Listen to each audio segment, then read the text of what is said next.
Hello everyone, doctor Padmanabh Bhat. ಇವತ್ತು ನಾನು ಮಾತಾಡಲಿಕ್ಕೆ ಹೋಗುವಂಥ ವಿಷಯ ಲೋ ಬಿ ಪಿ. ಇದೊಂದು ಸಾಮಾನ್ಯವಾಗಿ ಎಲ್ಲರೂ ಲೋ ಬಿ ಪಿ ಅಂದ್ರೇ ಒಂದು ಕಾಯಿಲೆ ಅಂತ ಅಂದ್ಕೊಂಡಂಗಿದೆ ನನಗೆ ಹೇಳೋ ರೀತಿಯಲ್ಲಿ. ನನಗೆ ಮೊದಲಿಂದ ಲೋ ಬಿ ಪಿ ಸರ್ ಅಂತ. ಲೋ ಬಿ ಪಿ ಅನ್ನೋದು ಒಂದು ಕಾಯಿಲೆ ಅಲ್ಲ. ಲೋ ಬಿ ಪಿ ಅನ್ನೋದು ಒಂದು ಕಾಯಿಲೆಯ ಒಂದಷ್ಟು ಕಾಯಿಲೆಗಳ ಲಕ್ಷಣ, ಬೇರೆ ಬೇರೆ ಕಾಯಿಲೆಗಳ ಲಕ್ಷಣ. ಈ ಕಾಯಿಲೆಯನ್ನು ಕಂಡುಹಿಡಿದು ಬಿಟ್ಟು ಅದಕ್ಕೆ ಔಷಧಿ ಮಾಡಬೇಕು. ಬರೀ ಲೋ ಬಿ ಪಿಗೆ ಅಂತೇಳಿ ಮಾತ್ರ ಏನೂ ಇಲ್ಲ. ಯಾವ ಕಾರಣಕ್ಕೆ ಪ್ರೆಷರ್ ಲೋ ಆಗಿದೆ, ಬ್ಲಡ್ ಪ್ರೆಷರ್ ಯಾವ ಕಾರಣಕ್ಕೆ ಕಮ್ಮಿ ಆಗಿದೆ ಅನ್ನೋದನ್ನು ಕಂಡುಹಿಡಿಯೋದು ಬಹಳ ಮುಖ್ಯ. ಔಷಧಿಗಳ ವಿಚಾರ ಮಾತಾಡೋಕ್ಕೆ ಮುಂಚೆ ಯಾವ ಕಾರಣಗಳಿಂದ ಬ್ಲಡ್ ಪ್ರೆಷರ್ ಕಮ್ಮಿ ಆಗುತ್ತೆ ಒಬ್ಬ ಮನುಷ್ಯನಲ್ಲಿ ಅನ್ನೋದನ್ನು ಒಂಚೂರು ತಿಳ್ಕೊಳ್ಳೋಣ. ಇನ್ಸ್ಟಂಟ್ ಕಾರಣಗಳು ಅಂದರೆ ಇಮ್ಮಿಡಿಯೇಟ್ ಕಾರಣಗಳು. ಉದಾಹರಣೆಗೆ, ಒಬ್ಬ ಪೇಷಂಟು ಹೈ ಫೀವರ್ ಬರ್ತಾ ಇದೆ, ಮಾತ್ರೆಗಳು ಕೊಟ್ಟಿದ್ದಾರೆ, ಏಕ್ದಮ್ ಸ್ವೆಟ್ಟಿಂಗ್ ಆಗುತ್ತೆ, ಅಥವಾ ನೀರು ಸರಿಯಾಗಿ ಕುಡಿಯಲ್ಲ, ಆ ಕಡೆ ವಾಂತಿ ಭೇದಿ ಅಥವಾ ಬರೀ ಭೇದಿ ಒಂದಷ್ಟು ಸರ್ತಿ ಆಗಿದೆ. ಸೊ ಹೀಗೆ ಟೋಟಲ್ ಬಾಡಿದು ಫ್ಲೂಯಿಡ್ಸ್ ಕಮ್ಮಿ ಆದಾಗ, ದೇಹದಲ್ಲಿ ನೀರಿನಂಶ ಕಮ್ಮಿ ಆದಾಗ ಪ್ರೆಷರ್ ಲೋ ಆಗುತ್ತೆ. ಸೊ ಇಮ್ಮಿಡಿಯೇಟ್ ಕಾರಣಗಳು. ಆಮೇಲೆ ಒಬ್ಬ ಮನುಷ್ಯ ಮಲ್ಕೊಂಡೇ ಇರ್ತಾನೆ, ತುಂಬ ಹೊತ್ತು ಮಲ್ಕೊಂಡು ಬಿಟ್ಬಿಟ್ಟು ಸಡನ್ನಾಗಿ ಎದ್ದು ಕೂತ್ಕೊಳ್ತಾನೆ, ಆಗ ತಲೆ ಗಿರ್ರ ಅನ್ಬೋದು. ಪ್ರೆಷರ್ ನೋಡಿದರೆ ಲೋ ಪ್ರೆಷರ್ ಇರುತ್ತೆ. ಸೊ ಆರ್ಥೋಸ್ಟ್ಯಾಟಿಕ್ ಹೈಪೋಟೆನ್ಷನ್ ಅಂತೀವಿ ನಾವು ಇದಕ್ಕೆ. ಅಂದರೆ ನಿಮ್ಮ ನಿಲುವಿನ, ಉದಾಹರಣೆಗೆ ತುಂಬ ಹೊತ್ತು ನಿಂತ್ಕೊಂಡ್ರೂ ಕೂಡ ಹಾಗೆ ಆಗುತ್ತೆ. ತುಂಬ ಹೊತ್ತು ನಿಂತ್ಕೊಂಡ್ರೆ ಬಿಸಿಲಲ್ಲಿಯೋ ಅಥವಾ ಹಾಗೇ ತುಂಬ ಹೊತ್ತು ನಿಂತ್ಕೊಂಡು ಏನೋ ಮಾತಾಡ್ತಾಯಿದ್ರೆ, ತುಂಬ ಹೊತ್ತು ಮಾತಾಡ್ತಾಯಿದ್ರೆ ಬ್ಲಡ್ ಎಲ್ಲ ಕೆಳಗಡೆ, ದೇಹದ ಕೆಳಗಡೆ ಹೋಗಿ ಇದಾಗುತ್ತಲ್ವ, ಸ್ಟೋರ್ ಆಗುತ್ತೆ. ಪಂಪು ಸ್ಲೋ ಆಗಿ ಮೇಲೆ ಬರುತ್ತೆ ರಕ್ತ. ಸೊ ಆ ಟೈಮ್ನಲ್ಲಿ ನೀವು ಅವನಲ್ಲೇ ಗಿಡ್ಡಿನೆಸ್ ಬಂದುಬಿಟ್ಟು ಬೀಳೋ ಚಾನ್ಸಸ್ ಇದೆ. ಪ್ರೆಷರ್ ಲೋ ಇರುತ್ತೆ, ಬಿ ಪಿ ಲೋ ಇರುತ್ತೆ. ಸೊ ನಮ್ಮ ನಿಲುವು, ನಾವು ಸಡನ್ನಾಗಿ ನಿದ್ದೆಯಿಂದ ಎದ್ದು ಕೂತ್ಕೊಂಡಾಗ ತಲೆ ಸುತ್ತು ಬರುವುದು, ಇವೆಲ್ಲ ಪ್ರೆಷರ್ ಲೋ ಆಗಿಬಿಟ್ಟು ಬರುವಂಥದ್ದು. ಆಮೇಲೆ ಇನ್ನು ಯಾವ ಕಾರಣಗಳಿಗೆ ಬರುತ್ತೆ? Blood loss. ಒಂದು ಗಾಯನೇ ಆಗಲಿ, ದೊಡ್ಡ ಗಾಯ ಆಯಿತು, ಏಕ್ದಮ್ ಬ್ಲೀಡಿಂಗ್ ಆಗ್ತಾಯಿದೆ, ಬ್ಲಡ್ ಹೋದರೆ ಏನಾಗುತ್ತೆ? ಲೋ ಪ್ರೆಷರ್ ಬರುತ್ತಲ್ಲ, ಪ್ರೆಷರ್ ಲೋ ಆಗುತ್ತೆ ಅದು. ಆಮೇಲೆ ಕಾಯಿಲೆಗಳ ವಿಚಾರ ಬಂದಾಗ ಎನೀಮಿಯಾ, ರಕ್ತಹೀನತೆ. ಬೇಸಿಕಲಿ ಒಂದು ಮನುಷ್ಯನ ದೇಹದಲ್ಲಿ 5 ಲೀಟರ್ ರಕ್ತ ಇರಬೇಕು. ಯಾವುದೇ ಕಾರಣಗಳಿಂದ ಅದು ರಕ್ತ ಕಮ್ಮಿ ಆದರೆ, ರಕ್ತ ಕಮ್ಮಿ ಇದ್ದಾಗ ಆಟೋಮೆಟಿಕ್ಕಾಗಿ ಬ್ಲಡ್ ಪ್ರೆಷರ್ ಇಲ್ಲಿಂದ ಬಂತು ಅಲ್ವಾ? ಸೊ ಹಾಗೆ ಆಗ್ಬೋದು. ಆಮೇಲೆ ಪ್ರೆಗ್ನೆಂಟ್ ಲೇಡಿಗೆ ಯೂಶ್ವಲಿ, ಯಾಕಂದರೆ ಅಲ್ಲಿ ರಕ್ತ ಸಂಚಾರಕ್ಕೆ ತುಂಬ ಏರಿಯಾ ಇದೆ. ತಾಯಿ ಅಲ್ಲದೆ ಮಗುವಿನ ಇದಕ್ಕೂ ರಕ್ತ ಹೋಗಬೇಕಲ್ವ? ಸೊ ಓವರಾಲ್ ಇರುವ ರಕ್ತದಲ್ಲಿ ಹಂಚಿ ಹೋಗ್ತದೆ. ಆವಾಗ ತಾಯಿದು ಬ್ಲಡ್ ಪ್ರೆಷರ್ ಚೆಕ್ ಮಾಡಿದಾಗ ಪ್ರೆಷರ್ ಲೋ ಇರ್ಬೋದು. ಹೀಗೆ ಹಲವಾರು ಕಾರಣಗಳಿವೆ. ಮತ್ತು ಹಾರ್ಟ್ ಪ್ರಾಬ್ಲಮ್ ಇದ್ದವರಿಗೆ ಪ್ರೆಷರ್ ಲೋ ಇರ್ಬೋದು. ಅವಾರ್ಟಿಕ್ ವ್ಯಾಲ್ವ್ ಅಂತ ಇರುತ್ತೆ, ಅದು ಸ್ಟಿನೋಸ್ ಆಗಿಬಿಟ್ಟು, ಅಂದರೆ ಆ ವ್ಯಾಲ್ವ್ ಸರಿಯಾಗಿ ಕೆಲಸ ಮಾಡಲಿಲ್ಲ ಅಂದರೆ ಪ್ರೆಷರ್ ಮೇಲೆ ಹೋಗಲ್ಲ. ಪ್ರೆಷರ್ ಅವಾರ್ಟ ಅಂದರೆ ಅಪಧಮನಿಯಲ್ಲಿ ಮೇಲೆ ಹೋಗಲ್ಲ, ಮುಖ್ಯ ಅಪಧಮನಿಯಲ್ಲಿ ಮೇಲೆ ರಕ್ತ ಮೇಲೆ ಹೆಚ್ಚಿಗೆ ಹೋಗಲ್ಲ. ಆವಾಗ ಓವರಾಲ್ ರಕ್ತದ ಒತ್ತಡ ಕಮ್ಮಿ ಆಗ್ತದೆ. ಹಾರ್ಟಿನ ತೊಂದರೆಗಳಿಂದಾಗಿ ಆ ಥರ ಆಗ್ಬೋದು. ನೀವು ಸ್ವಲ್ಪ ಸ್ಥೂಲವಾಗಿ ಅಷ್ಟು ತಿಳ್ಕೊಂಡ್ರೆ ಸಾಕು, ಸೂಕ್ಷ್ಮಕ್ಕೆಲ್ಲ ಹೋಗಬೇಡಿ. ಸ್ಥೂಲವಾಗಿ ರಕ್ತನಾಳದ ಕವಾಟಗಳು ವೀಕ್ ಆದಾಗ ಬ್ಲಡ್ ಪ್ರೆಷರು ಕಮ್ಮಿ ಆಗ್ತದೆ ಅನ್ನೋದನ್ನು ತಿಳ್ಕೊಳ್ಳಿ. ಸೊ ಹೀಗೆ ಹಲವಾರು ಕಾರಣಗಳಿವೆ. ಮುಖ್ಯವಾದ ಕಾರಣ ಸಾಧಾರಣ ಮಟ್ಟಿಗೆ ಹೆಂಗಸರಲ್ಲಿ ಥೈರಾಯ್ಡ್ ಪ್ರಾಬ್ಲಮ್, ಅಂದರೆ ಹೈಪೋಥೈರಾಯ್ಡಿಸಮ್. ಥೈರಾಯ್ಡ್ ಹಾರ್ಮೋನು ಅದರದ್ದು ಲೆವೆಲ್ ಕಮ್ಮಿ ಆದಾಗ ಅದರಲ್ಲಿ ರಕ್ತದ ಒತ್ತಡ ಕೂಡ ಕಮ್ಮಿ ಆಗ್ತದೆ. ಸಾಧಾರಣ ಮಟ್ಟಿಗೆ ನಾವು ಒಂದು ಹೆಂಗಸಿಗೆ ತಲೆ ಸುತ್ತು ಬರ್ತಾ ಇದೆ, ಹಾಗೆ ನಾವು ಬ್ಲಡ್ ಪ್ರೆಷರ್ ಫಸ್ಟ್ ಮಾಡೋದೇ blood pressure checkup. Blood pressure checkup ಮಾಡಿದಾಗ ರಕ್ತದ ಒತ್ತಡ ಕಮ್ಮಿ ಇರ್ತದಲ್ವ. ಸೊ ಆಗ ನಾವು ಬಾಕಿ ಎಲ್ಲ ಬ್ಲಡ್ ಟೆಸ್ಟ್ಗಳು ಮಾಡಿಸ್ತೀವಿ.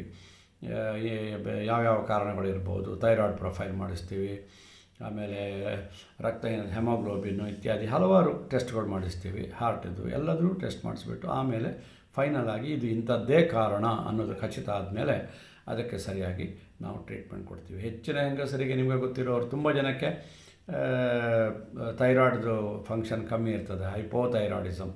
ಸೊ ಎಲ್ಲರೂ ಥೈರೋನಾರ್ಮೋ ಅಥವಾ ಎಲೆಕ್ಟ್ರಾಕ್ಸಿನ್ ತಗೊಳ್ಳೋರೇ ಜಾಸ್ತಿ ಇರೋದು ಹೆಂಗಸರ ಪೈಕಿ. ಅದು ಕಾರಣಾಂತರಗಳಿಂದ ಬರುತ್ತೆ. ಹೆಂಗಸರಿಗೆ ಯಾಕೆ ಬರುತ್ತೆ, ಗಂಡಸರಿಗೂ ಬರುತ್ತೆ, ಸ್ವಲ್ಪ ಕಮ್ಮಿ ಅಷ್ಟೇ. ಆಮೇಲೆ ಇನ್ನೊಂದು ಎಡ್ರಿನಲ್ ಗ್ಲ್ಯಾಂಡ್ಸು ಅಂತ ಇದೆ. ಆ ಎಡ್ರಿನಲ್ ಗ್ಲ್ಯಾಂಡ್ಸು ಅದರಲ್ಲಿರುವಂಥ ಹಾರ್ಮೋನ್ಗಳು ಕೆಲವು ಸರ್ತಿ ಕಮ್ಮಿ ಆದರೆ, ಸೆಕ್ರೀಷನ್ ಕಮ್ಮಿ ಆದರೆ ಆವಾಗ ಇದಾಗ್ಬೋದು. ಆಮೇಲೆ ಯಾವುದೇ ಕಾರಣಕ್ಕೆ ಅಪಧಮನಿಗಳು ಅಂದರೆ ಆರ್ಟ್ರೀಸ್ ಡೈಲೇಟ್ ಆದರೆ, ಅಗಲ ಆದರೆ, ನ್ಯಾಚುರಲಿ ಆರ್ಟ್ರಿ ಅಗಲ ಆದರೆ, ಆರ್ಟ್ರಿ ನ್ಯಾರೋ ಆದಾಗ ಹೈ ಬ್ಲಡ್ ಪ್ರೆಷರ್ ಆಗುತ್ತೆ ಅಂತ ನಾನು ಹೇಳಿದ್ದೀನಿ. ನಂದು ಹೈ ಬ್ಲಡ್ ಪ್ರೆಷರ್ ಅನ್ನೋ ಟಾಪಿಕ್ ಒಂದು ಸರ್ತಿ ಕೇಳಿಸ್ಕೊಳ್ಳಿ. ಮತ್ತು ಹೈ ಬ್ಲಡ್ ಪ್ರೆಷರ್ ಆಗಬೇಕಾದ್ರೆ ಎಥಿರೋಸ್ಕ್ಲಿರೋಸಿಸ್ ಅಂತ ಆಗುತ್ತೆ. ಅಂದರೆ ರಕ್ತನಾಳದ ಈ ಡಯಾಮೀಟರ್ ಕಮ್ಮಿ ಆಗುತ್ತೆ, ಇದರದ್ದು ಇಲಾಸ್ಟಿಸಿಟಿ ಕಮ್ಮಿ ಆಗುತ್ತೆ. ಸೊ ಆವಾಗ ಯಾಕೆ ಆಗುತ್ತೆ, ಅದು ರಕ್ತನಾಳ ಗಟ್ಟಿ ಆಗ್ತದೆ. ಸೊ ಎಲಾಸ್ಟಿಸಿಟಿ ಕಮ್ಮಿ ಆಗಿಬಿಟ್ಟು ಸೊ ಪ್ರೆಷರ್ ಹೈ ಆಗ್ತದೆ. ಅದೇ ಅಪೋಸಿಟ್ ಆದಾಗ, ಅದು ಲೂಸ್ ಆದಾಗ ರಕ್ತದೊತ್ತಡ ಕಮ್ಮಿ ಆಗ್ಬೋದು. ಹೀಗೆ ಹಲವಾರು ಕಾರಣಗಳಿವೆ ಬ್ಲಡ್ ಪ್ರೆಷರ್ ಕಮ್ಮಿ ಆಗಲಿಕ್ಕೆ. ಅದೇ ಅಡ್ರಿನಲಿನ್ ಗ್ಲ್ಯಾಂಡು, ಅಡ್ರಿನಲಿನ್ ಹಾರ್ಮೋನ್ ಕಮ್ಮಿ ಆದಾಗ, ಅಡ್ರಿನಲಿನ್ ಇಂಜೆಕ್ಷನ್ ಕೊಟ್ಟಾಗ ಹಾರ್ಟ್ ರೇಟ್ ಜಾಸ್ತಿ ಆಗುತ್ತೆ. ಯಾವಾಗ ಒಂದು ಎಮರ್ಜೆನ್ಸಿನಲ್ಲಿ ಹಾರ್ಟ್ ರೇಟ್ ಇಲ್ಲ ಅಂದಾಗ ನಾವು ಅಡ್ರಿನಲಿನ್ ಇಂಜೆಕ್ಷನ್ ಕೊಡ್ತೀವಿ, ಅಂದರೆ ಹಾರ್ಟ್ ರೇಟನ್ನು ಇನ್ಕ್ರೀಸ್ ಮಾಡಲಿಕ್ಕೆ, ಸೊ ದಟ್ ಪ್ರೆಷರ್ ಜಾಸ್ತಿ ಆಗಲಿಕ್ಕೆ. ಸೊ ಹಾರ್ಟ್ ರೇಟ್ ಜಾಸ್ತಿ ಆಗ ಪ್ರೆಷರ್ ಜಾಸ್ತಿ ಆಗ್ತದೆ. ಅದೇ ಕೆಲವು ಕಾರಣಕ್ಕೆ ನಾವು ಬ್ರ್ಯಾಡಿಕಾರ್ಡಿಯಾ ಅಂತೀವಿ, ಅಂದರೆ ಹಾರ್ಟ್ ರೇಟ್ ಕಮ್ಮಿ ಆಗಿದೆ. ಹಾರ್ಟ್ ರೇಟ್ ಕಮ್ಮಿ ಯಾವಾಗ ಆಗುತ್ತೋ, ಹೃದಯದ ಬಡಿತ ಯಾವಾಗ ಕಮ್ಮಿ ಆಗುತ್ತೋ ಆವಾಗ ಪ್ರೆಷರ್ ಕೂಡ ಕಮ್ಮಿ ಆಗುತ್ತೆ ಅನ್ನೋದನ್ನು ಅರ್ಥ ಮಾಡ್ಕೊಳ್ಳಿ.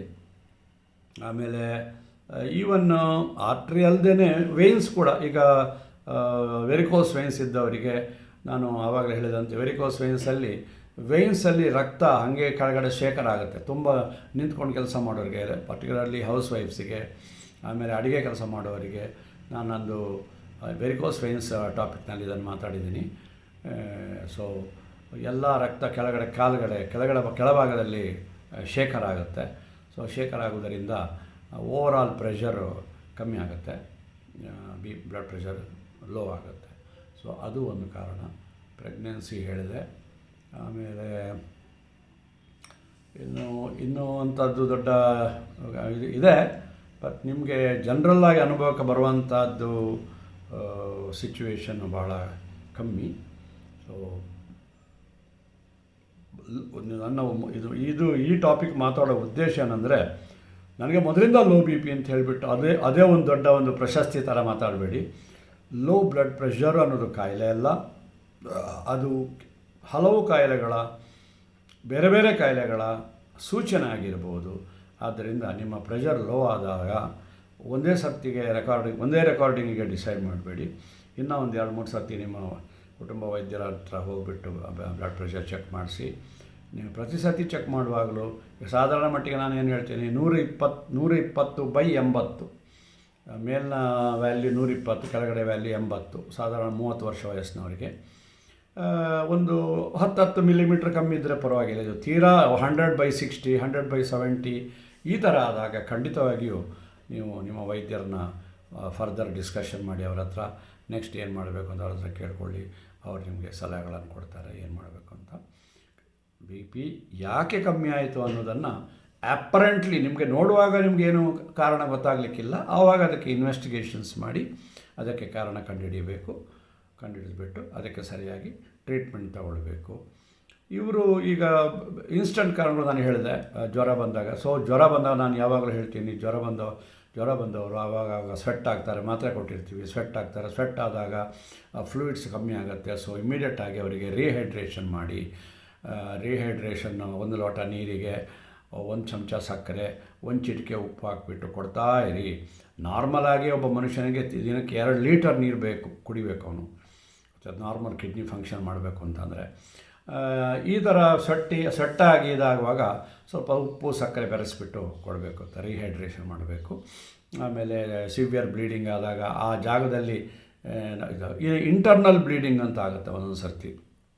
ಈಗ ನಾವು ಇಕೋಸ್ಪಿರಿನ್ನು ಅಥವಾ ಕೆಲವು ಪೇಯ್ನ್ ಕಿಲ್ಲರ್ಗಳು ನೀವು ಎಂಟಿ ಸ್ಟಮಕ್ಕಿಗೆ ತೊಗೊಂಡ್ರೆ ಅದು ಒಳಗೆ ಹೋಗಿ ಜಠರವನ್ನು ಹಾಗೇ ಕೊರೆದು ಬಿಟ್ಟು ಅಲ್ಲಿ ಹುಣ್ಣು ಮಾಡುತ್ತೆ, ಹಾಗೇ ಬ್ಲೀಡಿಂಗ್ ಶುರುವಾಗುತ್ತೆ. ಸೊ ಆ್ಯಪರೆಂಟ್ಲಿ ನಿಮಗೆ ಏನಿಲ್ಲಲ್ಲ, ನಾನು ಇದಕ್ಕೆ ಮಾತ್ರ ತೊಗೊಂಡೆ ಅಷ್ಟೇ, ಹೊಟ್ಟೆಯಲ್ಲಿ ಒಂಚೂರು ಸಂಕಟ ಆಗ್ತಾಯಿದೆ ಅಂತ ಹೇಳ್ಬಿಟ್ಟು ಹೇಳ್ಬೋದು ಅಷ್ಟೇ. ಸೊ ಅದು ಒಳಗಡೆ internal bleeding which is not seen outside, ನಿಮಗೇನು ಗೊತ್ತಾಗಲ್ಲ ಹೊರಗಡೆ, ಇಂಟರ್ನಲ್ ಬ್ಲೀಡಿಂಗಿಂದ ಕೂಡ ಆಗಿರ್ಬೋದು. ಸೊ ಇದು ಎಲ್ಲದಕ್ಕೂ ನೀವು ಪರಿಹಾರ ಕಂಡುಹಿಡಿಬೇಕಾದ್ರೆ ನಿಮ್ಮ ಫ್ಯಾಮಿಲಿ ಡಾಕ್ಟ್ರ್ ಹತ್ರ ಹೋಗಿ ಅವರು ಕಂಡುಹಿಡಿತಾರೆ. ಇಂಟರ್ನಲ್ ಬ್ಲೀಡಿಂಗ್ ಆಗಿ ಅನ್ಕಾನ್ಷಿಯಸ್ ಆಗ್ಬೋದು.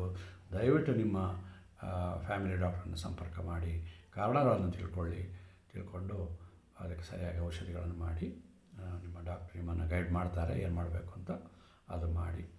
ಇಷ್ಟು ಹೇಳಿ ನನ್ನ low BP, low blood pressure ಅನ್ನುವಂತಹ ಟಾಪಿಕನ್ನು ಇಲ್ಲಿಗೆ ಮುಗಿಸ್ತಾ ಇದ್ದೀನಿ. ಮತ್ತೆ ಹೇಳ್ತಾ ಇದ್ದೀನಿ, ಕೇಳಿಸ್ಕೊಳ್ಳಿ, ಲೈಕ್ ಮಾಡಿ, ಕಮೆಂಟ್ಸ್ ಬಾಕ್ಸಲ್ಲಿ ಕಮೆಂಟ್ಸ್ ಹಾಕಿ. ಆಮೇಲೆ ಮುಂದಕ್ಕೆ ನಾನು ಏನು ಮಾತಾಡಬೇಕು ಅನ್ನೋದನ್ನು ಒಂಚೂರು ಸೂಚನೆ ಕೊಡಿ ನನಗೆ. ನಾನು ಆ ಟಾಪಿಕ್ ನನಗೆ ಈಗ ಬರ್ತಾ ಈಗ 173 ಟಾಪಿಕನ್ನು ಮಾತಾಡಿದ್ದೀನಿ. ಇವಾಗ ಟಾಪಿಕ್ಗಳೇ ಹೊಳಿತಾ ಇಲ್ಲ. ಸೊ ನೀವು ಸ್ವಲ್ಪ ಸಹಾಯ ಮಾಡಿ ನನಗೆ. ನೀವು ಯಾವ ಟಾಪಿಕ್ ಮಾತಾಡಿದ್ರೆ ಜನ್ರಲಾಗಿ ಮಾತಾಡ್ತೀನಿ, ನಾನು ಸ್ಪೆಷಲೈಸ್ಡ್ ಸಬ್ಜೆಕ್ಟಲ್ಲಿ ಮಾತಾಡಲ್ಲ, ಜನ್ರಲಾಗಿ ಮಾತಾಡ್ತೀನಿ. ನಾನು ಯಾವ ಬರೀ ಫ್ಯಾಮಿಲಿ ಡಾಕ್ಟ್ರ್, ನಾನು ಫ್ಯಾಮಿಲಿ ಫಿಸಿಷಿಯನ್ ನಾನು. ಆದ್ದರಿಂದ ನಾನು ಜನ್ರಲ್ಲಾಗಿ ನೀವು ನೋಡುವಂಥ ಏನಾದರೂ ನಿಮಗೆ ಆಶ್ಚರ್ಯ ಆಗ್ಬೋದು ಅಥವಾ ಗೊತ್ತಿಲ್ಲದೆ ಇರ್ಬೋದು ಅಂಥದ್ದಿದ್ದರೆ ನನಗೆ ಕೇಳಿ, ನಾನು ಸರಳವಾದ ಕನ್ನಡದಲ್ಲಿ ಅದನ್ನು ವಿವರಿಸ್ತೀನಿ. ಇಷ್ಟು ಹೇಳಿ ನನ್ನ ಮಾತನ್ನು ಮುಗಿಸ್ತಾ ಇದ್ದೀನಿ. ಜೈ ಹಿಂದ್.